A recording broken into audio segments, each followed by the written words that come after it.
नमस्कार दोस्तों, साकेत आईएएस के YouTube चैनल पर आप सभी का स्वागत है। मैं जीसी पांडे विज्ञान एवं प्रौद्योगिकी लेके आया हूं, science and technology. Science and technology में हम लोग डिस्कस करेंगे जनरल साइंस की और टेक्नोलॉजी के पोर्शन को। सबसे पहले हम स्टार्ट कर रहे हैं जनरल साइंस के पोर्शन को, उसमें बायोलॉजी स्टार्ट कर रहे हैं और बायोलॉजी का पहला चैप्टर है कोशिका यानी सेल। लेकिन इस कोशिका या सेल को स्टार्ट करने से पहले हम कुछ जनरल बातें आपसे करना चाहते हैं जो कि सामान्य जानकारी से संबंधित हैं। उन पर क्वेश्चन पूछा जाता है। जनरल क्वेश्चन ही होते हैं लेकिन उनको जानना बहुत जरूरी है। जैसे कि सबसे पहले तो हम बात करेंगे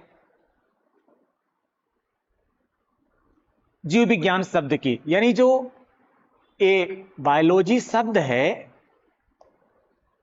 ये बायोलॉजी शब्द आया कहां से, किसने इस शब्द को सबसे पहले प्रपोज किया। ये जो जीव विज्ञान शब्द है ये एक्चुअली बायोलॉजी ग्रीक भाषा का शब्द है। ये ग्रीक वर्ड है।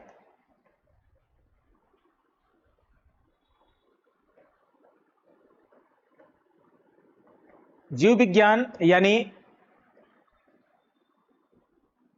बायोलॉजी शब्द का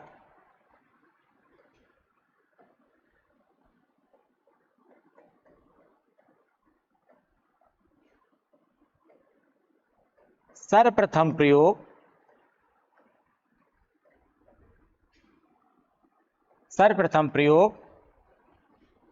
दो वैज्ञानिकों ने मिल करके किया था और उनका नाम था लैमार्क एवं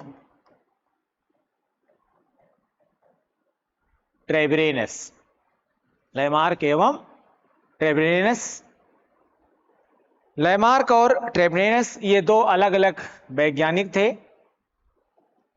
इस शब्द का प्रयोग इन्होंने 1802 में किया था। 1802 में किया था।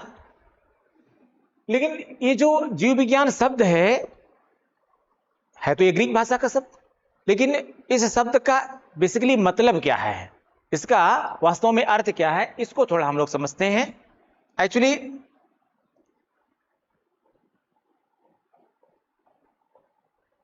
ये जो बायोलॉजी शब्द है ये दो शब्दों से मिलकर के बना हुआ है। एक है बायोस और दूसरा है लोगोस। बायोस का मतलब होता है लाइफ और लोगोस का मतलब होता है स्टडी। अब अगर इन दोनों शब्दों को हम मिला के बात करें तो हम कह सकते हैं the study of life is called biology. The study of life is called biology. यहां पर लाइफ से मतलब है किससे? जीव से। लाइफ से मतलब है जीव से, इसीलिए हम बायोलॉजी को और क्या कहते हैं, इसको हम लाइफ साइंस भी कहते हैं। बायोलॉजी को हम लाइफ साइंस भी कहते हैं, जीव विज्ञान भी कहते हैं। अब अभी हमने जैसे बताया आपको कि इसकी सबसे पहली जो इस शब्द का सबसे पहले प्रयोग किसने किया? लैमार्क और ट्रेवेरेनस से दो अलग अलग वैज्ञानिकों ने किया। 1802 में किया।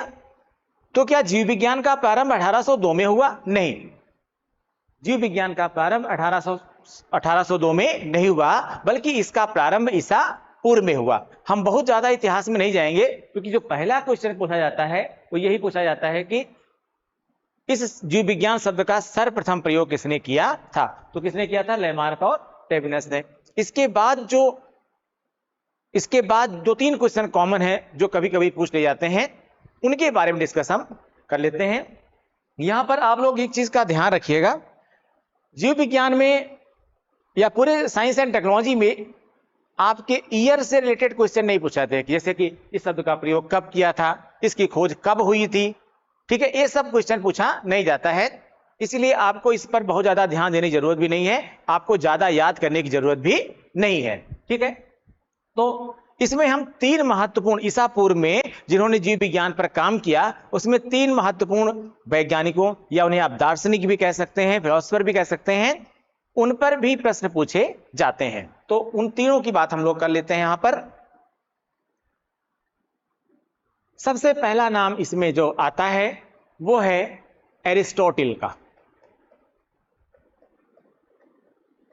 एरिस्टोटिल, इनको हम हिंदी में अरस्तु के नाम से जानते हैं। अरस्तु साहब ने एक बुक लिखी थी, हिस्टोरिया एनिमेलियम। ये रिटर्न में बुक मिलती है। हिस्टोरिया एनिमेलियम में इन्होंने कुछ जीव जंतुओं का क्लासिफिकेशन किया था, लगभग 500 जंतुओं का इन्होंने वर्गीकरण किया था, और ये पहला काम था जीव विज्ञान पर। और इस पहले काम के कारण ही इनको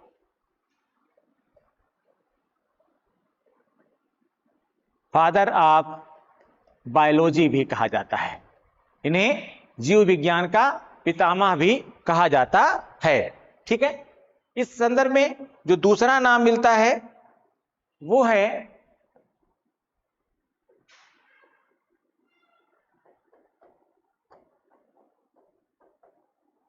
थियोफ्रेस्टस साहब का। थियोफ्रेस्टस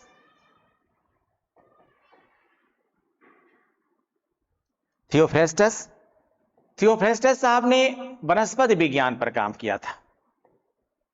वनस्पति विज्ञान पर काम किया था। इन्होंने एक बुक लिखी थी और उस बुक का नाम था हिस्टोरिया प्लैंटेरम। हिस्टोरिया प्लैंटेरम। और इस बुक में इन्होंने, मैंने बताया अभी आपको कि वनस्पतियों का वर्गीकरण किया था। इन्होंने लगभग 500 से 700 वनस्पतियों के बारे में बताया था, वर्गीकरण किया था, जो उस समय एक आसान काम नहीं था। इस आधार पर इनको कहा जाता है फादर ऑफ बॉटनी। अब अगर इन्हें फादर ऑफ बॉटनी कहा जा रहा है तो जाहिर से बात है कि कोई फादर ऑफ जूलॉजी भी होगा। इसीलिए अरस्तु साहब को, एरिस्टोटिल साहब को हम फादर ऑफ बायोलॉजी के साथ साथ फादर ऑफ जूलॉजी के नाम से भी जानते हैं। फादर ऑफ जूलॉजी के नाम से भी जानते हैं।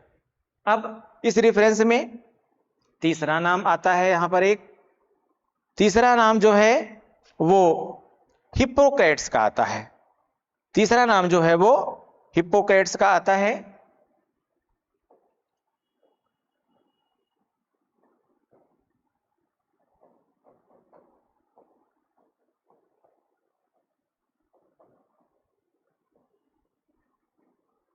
हिप्पोक्रेट्स, इन्होंने कुछ बुक्स के कलेक्शंस दिए थे और वो सब जनरल मेडिसिन पर थे। सामान्य जो चिकित्सा पद्धतियां होती हैं, सामान्य रोगों के इलाज से संबंधित जो बहुत ही सामान्य तौर पर जिनका उपयोग किया जाता है, उनके बारे में इन्होंने बताया था। इसीलिए इनको father of general medicine, father of general medicine के तौर पर जाना जाता है। आज भी ये परंपरा है यूनिवर्सिटीज में, जब मेडिकल की डिग्री दी जाती है तो मेडिकल की डिग्री देने के साथ ही जो है, जो एमबीबीएस के स्टूडेंट्स होते हैं, दूसरे स्टूडेंट्स होते हैं, उनको इनके नाम की शपथ दिलाई जाती है। तो ये मैंने कुछ आपको सामान्य बातें बताई, इन पर क्वेश्चन पूछा जाता है। यानी फादर ऑफ जनरल मेडिसिन किसे कहते हैं? हिप्पोक्रेट्स। फादर ऑफ बॉटनी किसे कहते हैं? थियोफ्रेस्टस को। और फादर ऑफ बायोलॉजी किसे कहते हैं? एरिस्टोटिल को, अरस्तु को। इन्हें ही फादर ऑफ जूलॉजी के नाम से भी जाना जाता है। अब इसके बाद हम लोग बात करेंगे सीधे अपने मेन चैप्टर्स पर हम लोग आएंगे, और वो चैप्टर है आपका कोशिका। किस पर हम लोग बात करेंगे? कोशिका पर बात करेंगे।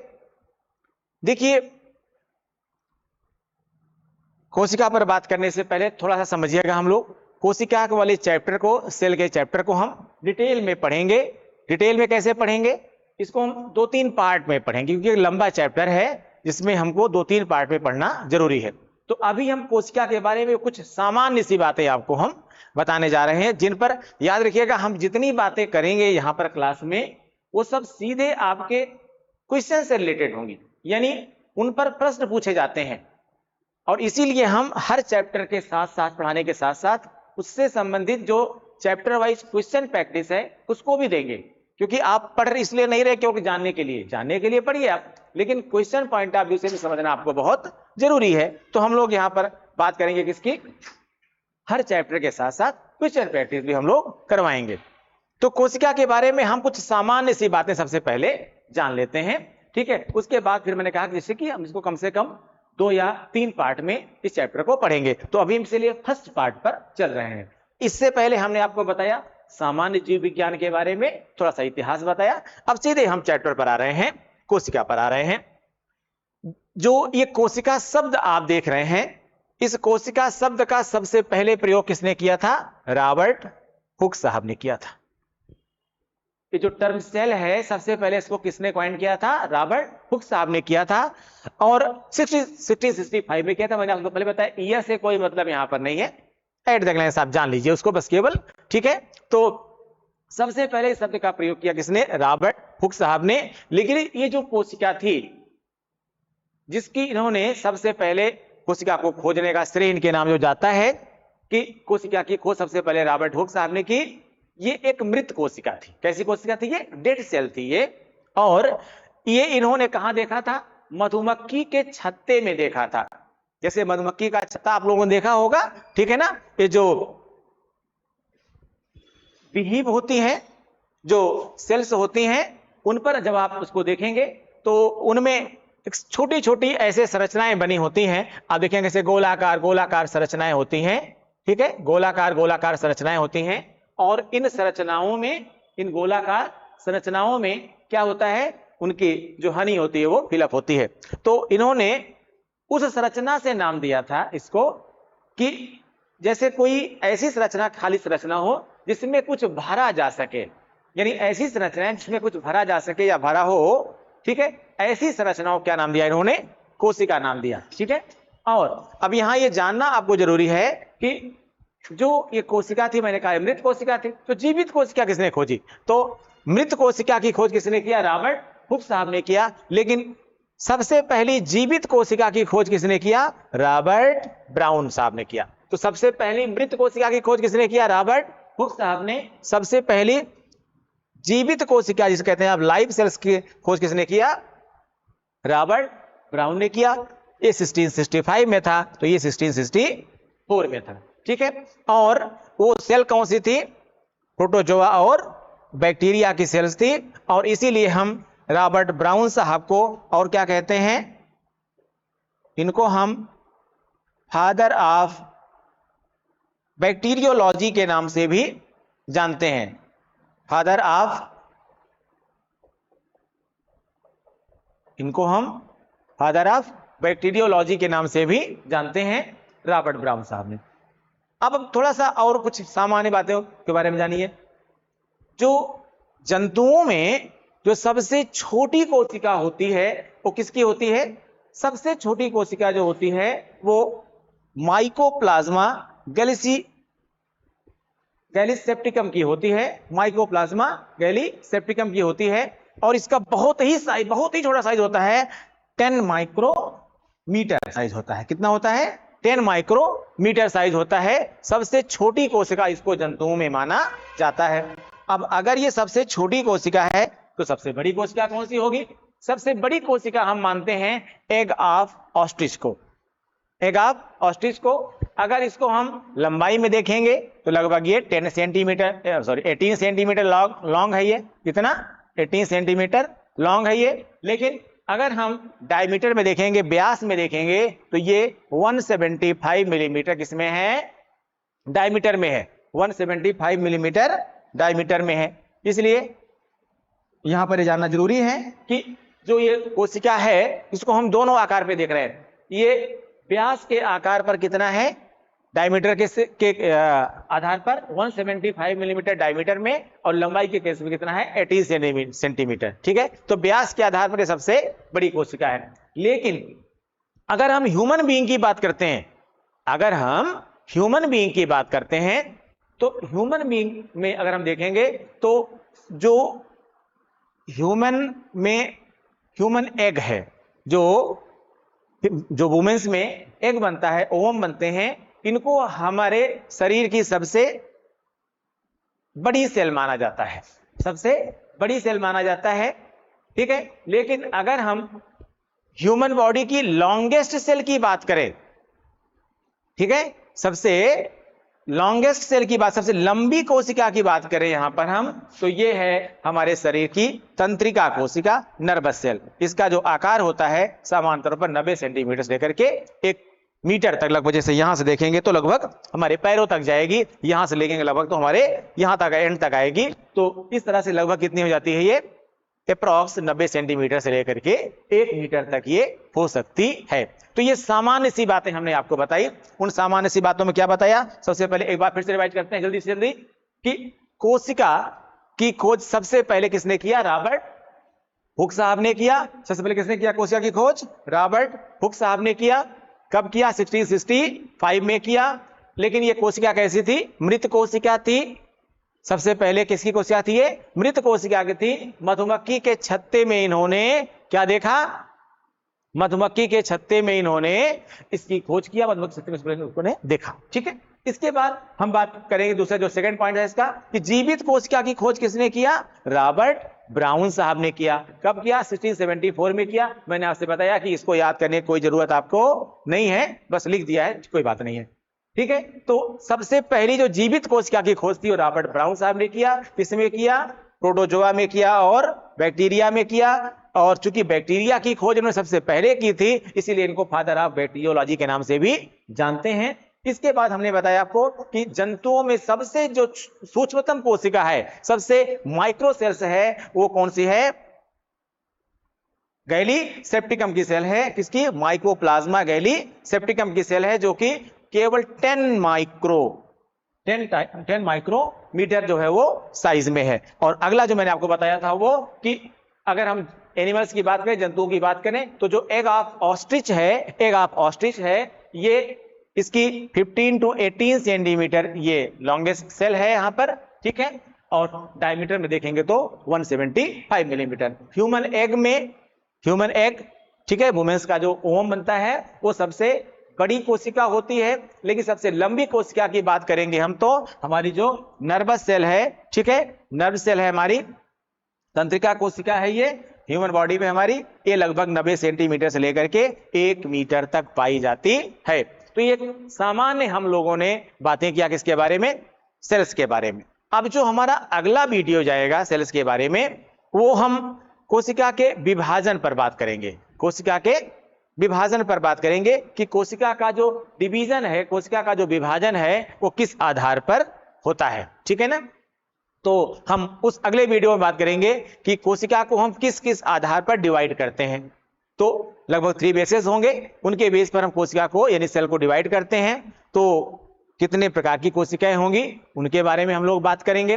फिर हम अलग अलग कोशिकाओं को लेंगे, प्रोकैरियोटिक कोशिकाएं क्या हैं, यूकैरियोटिक कोशिकाएं क्या हैं, प्रोकैरियोटिक कोशिकाएं कैसे होती हैं, और फिर यूकैरियोटिक कोशिकाएं कैसे होती हैं। और उसके बाद हम लोग बात करेंगे यूकैरियोटिक कोशिकाओं के अलग अलग पार्ट्स की। और फिर आगे हम बात करेंगे सेल डिवीजन की, कैसे कोशिका का विभाजन होता है, कैसे सेल्स का डिवीजन होता है, ठीक है। तो जो नेक्स्ट इसका पार्ट होगा वो हम लोग अगले पार्ट में लेंगे। Thank you.